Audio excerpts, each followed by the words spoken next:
A very good evening, ladies and gentlemen. After a long break of 2 weeks, we join you once again on A to Y. How are you, Azi? I'm doing good, Yasas. You're back in Colombo, right? Yes. We were supposed to meet together, but then, we did meet, but we were supposed to do this A to Y session together, but for some reason we We couldn't missed get it. it done. Yeah, we missed it. It's good to be back. It's good to be back. Good to be back. Good to be back. On some personal issues, we couldn't have the A to Y sessions before. But now we are back, and today, Azi, what's our topic? Oh, something really interesting, I would say, as we wanted to talk about entrepreneurs and entrepreneurial journeys, the organizations, they have certain challenges related to their teams.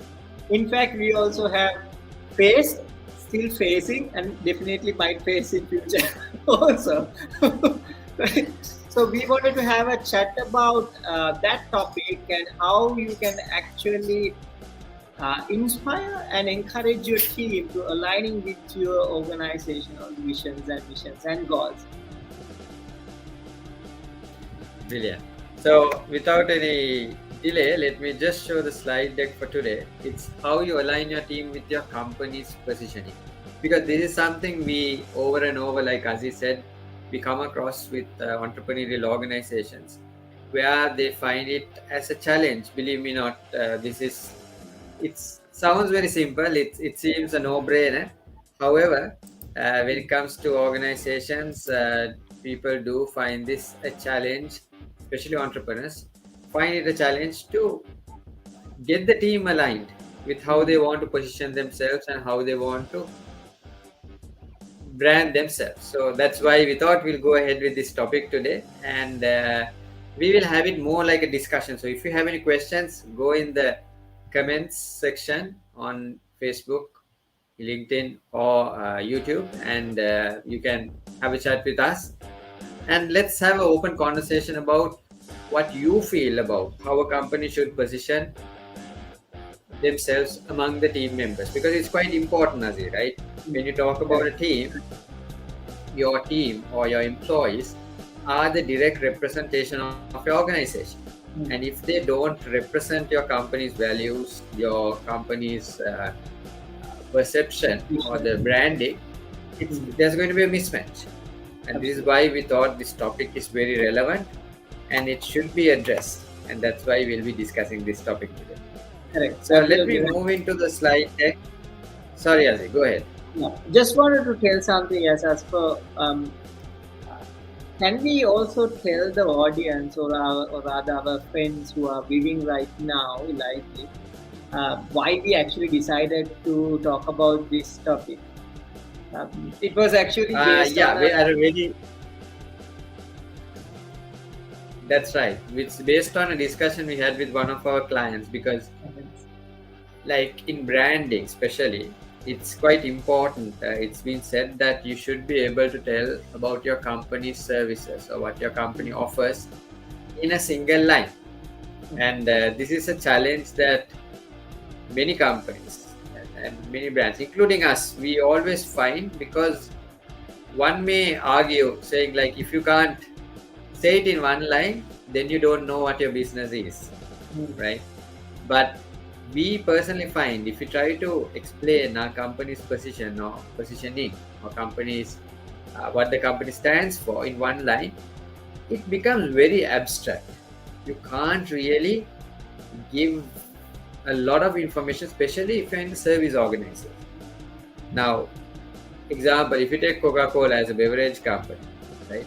They can say we are a cola company or we are in the beverage business, which is quite easy to say. And though they say beverages, they might have colas, they may have water, they may have tea, right? So it's a very high level abstraction when they say we are in the beverage industry, right? So when you're a service company, a B2B company, and if you have multiple level of services, most of the time when you give it in a one line, it is going to be something like, we empower your organization, or we help your organization, we help you to grow your business, Mm. right? And most of the time, if you want to give your services, then the one liner becomes a bit longer, because you need to Mm. say, we help your organization grow with digital marketing services, or digital consultancy services, or performance marketing, or uh, I don't know, digital transformation. So you would come up with more statements, but it is not probably an accurate representation of your organization. Correct. So the same challenge comes into your organization's employees, because if somebody asks, where do you work, and they say, I work for ABC company, the next question people ask is, what does ABC do? And then they say, like, and it has been easy for me once when I used to work in Toyota. I think that has been the easiest job for me to explain. When somebody asks me, where do you work, and I say, for Toyota, I don't need to explain what Toyota is, right? Because it's a powerful brand, and it's a old brand, and has a high brand awareness with people seeing Toyota vehicles around. It was quite easy. But other than Toyota, every organization I worked, including Hash33, when I say I work for a particular company, people would ask, so what do you do? Mm. And this what do you do question is very, very important, because Absolutely. it can make people know about your organization. Also, it can stay in mind, where people will then say, look, I know this guy who works for this company who does your type of, or the thing that you're looking for. So it's Mm. very important that the team can explain what you do Mm. in the simplest form, but in the best possible way. Correct. So I hope I explained that, Azim, before we go into the slide deck. Absolutely. I mean, before we dig deeper, I think our audience wanted to get them gain that clarity as well, because whatever we are sharing is purely our opinions. We may agree, we may disagree, but it's perfectly all right. Just a discussion. We just wanted to share our thoughts about this particular topic. Yes, let's dig in. Exactly. Yes, us. Let's go deeper. Yes. Yes. Yeah. So from a marketing term, Azim, we all know when you say positioning, you basically position your organization at least in two axes. You kind of Mm. figure out what your organization is good in, and how you want people to perceive your organization, and then you position your organization there, and Mm. always you would try to be different than your competition, or than the other products and service offering companies who are similar to you. Because Mm. if you don't have that differentiation, if you can't position yourself different to someone else, you're just going to be a me too brand. And the me too brand is as good as something like sugar or salt, or something that's very generic that we don't think twice when we buy, right? Mm. But of course, even those are today changing, right? Because sugar, you would say you would have brown sugar, you would have sugar crystals, sugar cubes. Use. Companies are trying their best even to change the generic products into something unique. Mm. It could be from the size, the offering, the usage. So technically, any product or service company can be positioned in some way that is unique. And Mm. in a audit stage, we use something called a perceptual map. We kind of map the organization, and we try to figure out where the company is compared to the competition, and what people, the audience, target audience or consumers, think about that company, and where they are positioned. So example, if we take the x-axis and think it has value, and if we take y-axis and we think it has quality, so you would say Mm. you would have high quality, low quality, you would have low value, high value, or you would have low cost, high cost, right? Mm. And within these two axes, you would position where your organization is. Are you a high cost, high quality, or high value company, brand, or are you a low cost, high value, high quality product, and so on and so forth. So I just took two matrices here, but you could basically look at different dimensions and position your company. Now, Mm. once you to know where you position yourself, you need to consider some factors, and that's what we're going to talk about in the next slide, Azim. Yes, yes, I do have a small question about the previous Yes. slide. So when you talk It, about, you were emphasizing the positioning of the organization, you were emphasizing the brand. But in my opinion, is it only the brand, or uh, do you think there's other elements as well, like the people of the organization and the organization itself and the leadership, and there's a lot of elements to that organization, right? Are you only particularly focusing on the brand, or as entire scope falls under this positioning? very good question, Aziz. So I would still say brand, but when I say brand, and this is my opinion, when I say brand, it's not the typical brand of the logo and the name and the color scheme and so on and so forth. It is what the organization stands for, and when the organization stands for something, it stands with its with its employees, it stands with its founder, it stands with its products. So all that collectively is what I would call brand, right?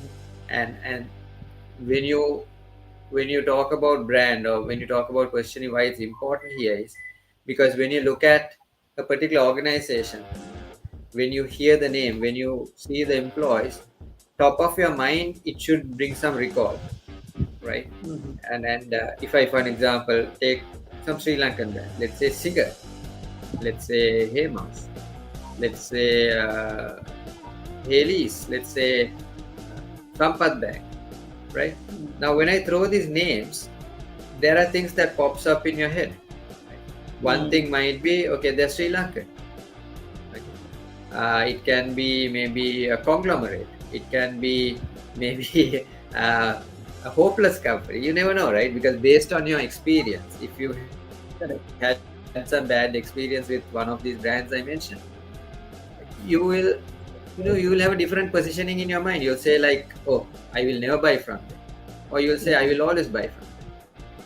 Now that is what that brand has achieved in your mind's position. So in my opinion, I think it is brand.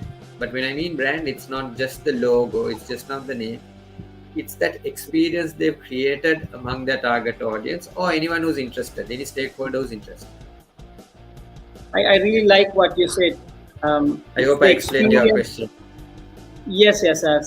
What I said is, I really like what you said. It's the experience that you create in the buyer's or the customer's mind, right? That's brilliant. That's beautiful. Exactly.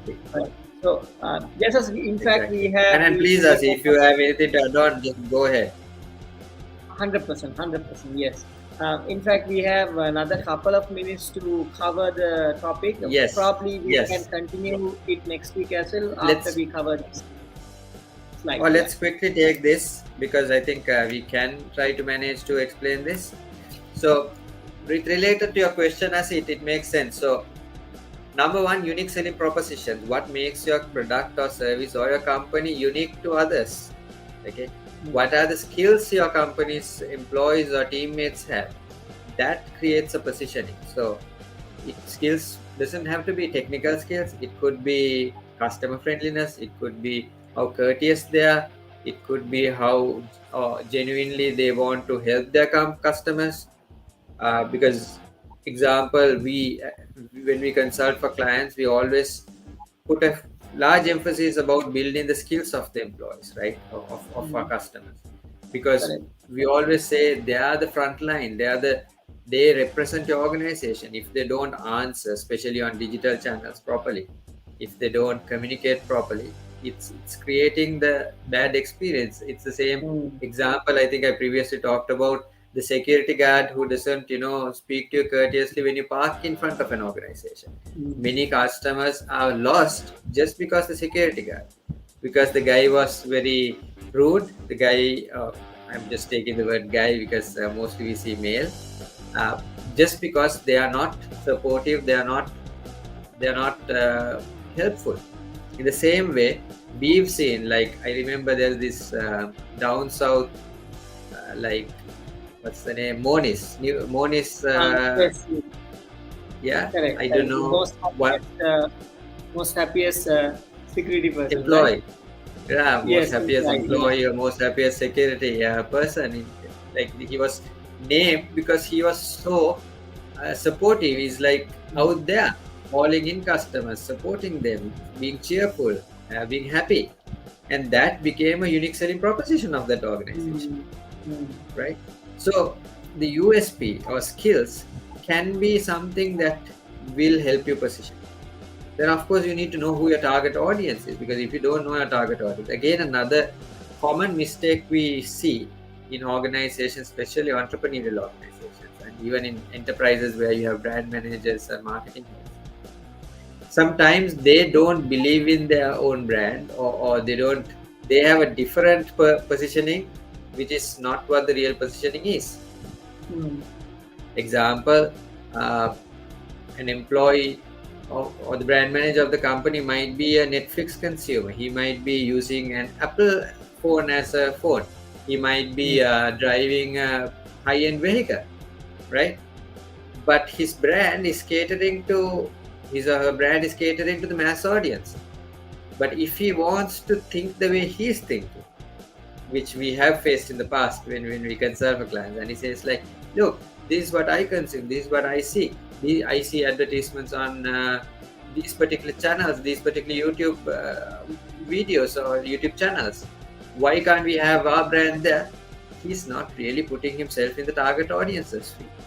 He's not putting his mind in that. He's not empathizing in the right. So you need to consider from your target audience point of view, your consumer point of view, your customer point of view. That is how you would really have a successful positioning.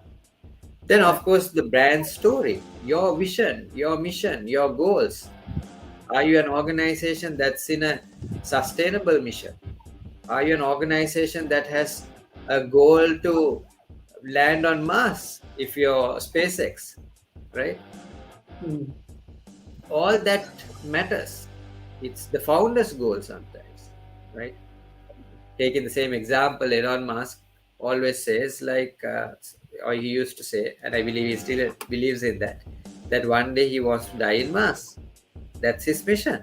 And if you look at everything that he built, from SpaceX to Hyperloop to whatever he's working on, Neuralink to Tesla and so on and so forth, seems like it's fulfilling that vision of moving into Mars and living and dying in Mars. So it's the founder's goal, founder's vision, founder's dream. And most importantly, Azi, you need to evolve and adapt. If you don't evolve as you go on, because again, if you take age-old companies which are probably in market for over 50 years, 100 years and beyond, they were founded by, maybe if you take a Sri Lankan company, they were maybe founded by the British.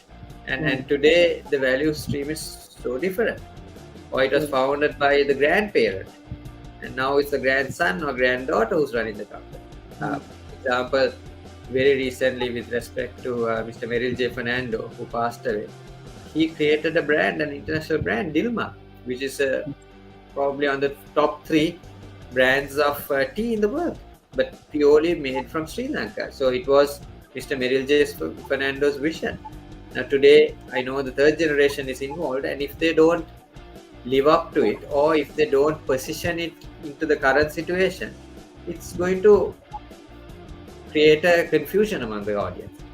So Azi, coming back, we need to look at these 4 points to really understand where we position, and once we've done that, then it's very easy to communicate that and take it back to our employees and have that common brand vision and align it. So I think in interest of time, because we are once again and closer to the 20th minute, we'll have to stop there. But we would like you who are watching to comment, share your thoughts, send us messages, let us know what you feel about it. What's your take on positioning an organization, positioning brands, positioning the team? And let us know how we can, if you agree, go ahead. If you disagree, please feel free to disagree, because we want to hear you and have this conversation. And let's take it from there next week. Any final thoughts, Asi? Yeah, I just wanted to thank the viewers for entrusting us and being with us and watching us. And there's a lot of messages you all sending. And thank you so much for that inspiration, and it's actually a driving factor for us to share this knowledge with you. Thank you so much, and definitely next week both of us will be together. It's a commitment that we are going to give it to Yeah. you, and we are going to continue this session next week. Thank you so much. Exactly. So thank you very much for connecting with us on a Thursday evening at 6:30 from Sri Lankan time and 5 o'clock from Gulf time. See you next week and have a great week. See you. Cheers.